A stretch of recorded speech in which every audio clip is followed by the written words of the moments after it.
What's up, everybody? It's your favorite guy with an alarming amount of paint cans in their garage, favorite nerd, and today we are looking at the Iron Factory Huffer. On loan to me, of course, from Robert D, and this is probably the last Legends review that's going to be public on my channel. I'm guessing. After the first of the year, they'll all be on Patreon at the $5 level, along with some other things, but we'll talk about that when we get there. Anyway, I do want to thank him for allowing me the opportunity to take a look at this, and now I'm going to allow you guys the opportunity to take a look at it, but first I'm going to allow you the opportunity to take a look at accessories.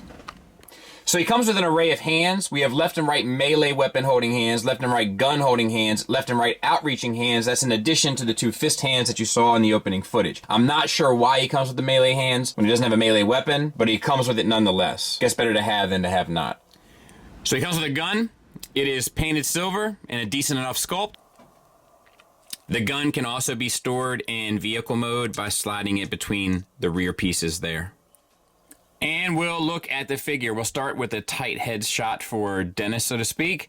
The kind of backpack here does kind of get in the way, especially if you have a large-fingered gentleman like myself. But the head sculpt is fully painted. It's also really nicely done. It's on a ball peg, so you get the swivel, you get a little bit up and a good bit down. So that's nice. The chest also fully painted, which is nice, like, because I feel like they haven't been necessarily giving their paint love as much recently, but it's nice to see. We also have a waist swivel, and a bit of an ab crunch, just the slightest bit of one, but it counts. These shoulders, we have these little bits here. They can get up and out of the way to allow for more than 90 degrees. The arms are completely painted silver. You have a double hinged elbow for the full run, along with a bicep swivel. And then the fists are on little tiny ball pegs, so you get a little bit up, a little bit down, and the swivel. Same for the other side. We'll back out now to take a look at the whole figure. Brush them. So we have T-jointed ball joints for hips. That gets you out for the full Van Damme. It gets you forward and back to there. So probably more than you would need, but not the full Monty. Thigh swivel at a cut joint. Double jointed knee for the full run as far as the wheels will allow you. And we have a, interesting. It's basically a ball peg, but it gets you an ankle tilt up, down. Not really a rocker. Oh, no, there it is. You just have to make sure that this little bar here is aligned properly. And then a toe hinge as well, which is nice. Also, there's some nice paint details down in here. The kind of gunmetal details and then some silver details on the other side. So that's nice. And then there he is from the back. Obviously, the backpack is large and in charge, but that is sort of consistent with the character design as well. Size comparison wise, there he is with Iron Factory Tarn, and I think that's a decent enough little size for him. There he is with Magic Square Prime and New Age Megatron, so should fit in nicely there as well. There he is with New Age Outback, just to give you an idea of what he's like with the mini bots from the other lines. I dig the larger size personally, so to speak. And for the sake of tradition, there he is with the old school Iron Factory scale blaster and a Hasbro Legends. All right, let's get him transformed. So the goal is where these wheels are, is where his arms need to be. So that's the objective. These wheel sections do spin out. As you do so, you can flip the wheels out and then just get them out of the way, because once again, what we're looking for here is space. So flip those up. Make as much room as possible, and then we're going to flip our shoulders inside, and of course we're going to line up our elbows so that these bits can come up, right? So we're flipping our shoulders to the inside. Be mindful of our little Tin Man from Wizard of Oz bit there, like the Tin Man's head. And then we're gonna rotate the elbows there. All right, then this, I guess you can flip his head around. This bit comes down, this little silver bit here pegs in to the windshield.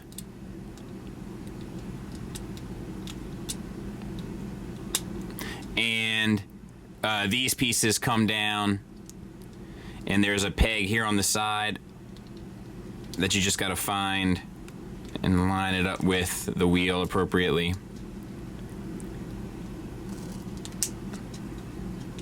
there. And then you got these bits. So I would turn the fist around. It doesn't work. I was hoping it would.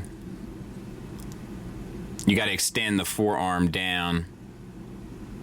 And I was hoping that you could get it like aesthetically like a little bit cleaner. Maybe you can. We'll try it. And then bring this up, the forearm up, and we're gonna slide it down into that groove there.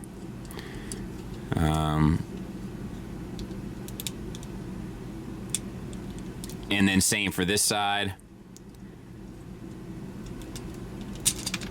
I did it again.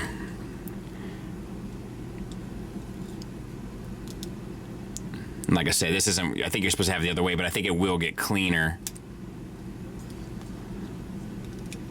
There. That's the front half done. And then you just have the lower legs, flip the tires around to the outside, flip the around to the outside. You also want to flip the toe up. You can kind of straighten this out as well. So we're going to do that on this side, flip the tires out. We're going to rotate the feet out and flip the toes up. And then you're going to bend at the lower joint of the knee. There's a tab on the hip skirt here that'll go into the side of the foot. Same on this side. And then you tab the legs together. And you're done. I'll clean it up. We'll take a look at it. And there it is. I think it's super successful. You know, I think it's fun. And I think it's, you know, the C word. Not that one, lads. Cute. You know, I think it's really well done. We have some gunmetal silver on the wheels. We have the silver bumper with the blue painted both for the headlights and the turn signals, but I think that works. The nice blue paint for the windshield, the silver accent for the grille. I wish that the hands were a little bit less unsightly. You know, even if they face towards the inside, you know, and the cover, the sheath was on the outside, I think that that would have been a better choice. But I love how all the detailing comes through. Like, I think it's really, really, really good. I don't have any significant complaints other than the smokestacks. Like, well done. And of course, no review is complete without it sitting next to Tiger Tracks. You know, I think it's cool.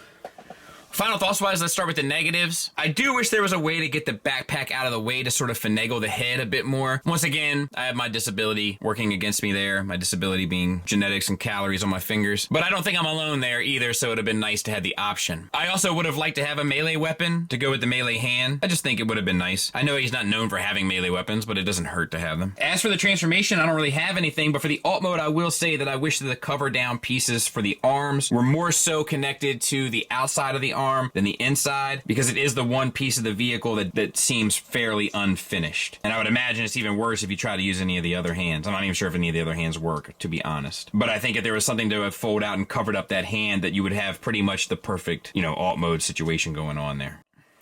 Positives wise, plenty to talk about. The sculpt is phenomenal. I love it. I love their take on Huffer. I think it really works. I love little things, even though it may not be the most aesthetically pleasing thing right here. Let me see if I can fix it. But I do love that they included little things like moving that little flap out of the way so that you can get a wider range of articulation and covering back down on the joint. Little thoughtful things like that. It's painted beautifully. Heavy paint on the upper body, heavy accents on the lower body, making for an overall engaging aesthetic piece. On top of that, I enjoy all the hand options. Would have been nice to have some weapon options to go with them, but I do enjoy the hand options. It's good materials and it's built well. The transformation is fun, intuitive, enjoyable, rewarding, and keeps your interest without being frustrating. And I think the alt mode really sticks to the motif. I think it's very successful. Looks like a kind of Cybertronian IDW styled Huffer. So yeah, I mean, this is a really, really, really good Legends figure. But I will admit, I am kind of partial to Iron Factory in general. When they get it right, in my opinion, they get it all the way right. And this would be an example of it. I don't think Robert D was actually crazy about this figure. I think he's missing something here. I think he's missing some of the charm here. I think it's pretty well done. Anyway, I can only call it how I see it, I suppose. Thanks for listening. Thanks for watching. Until next time, take care.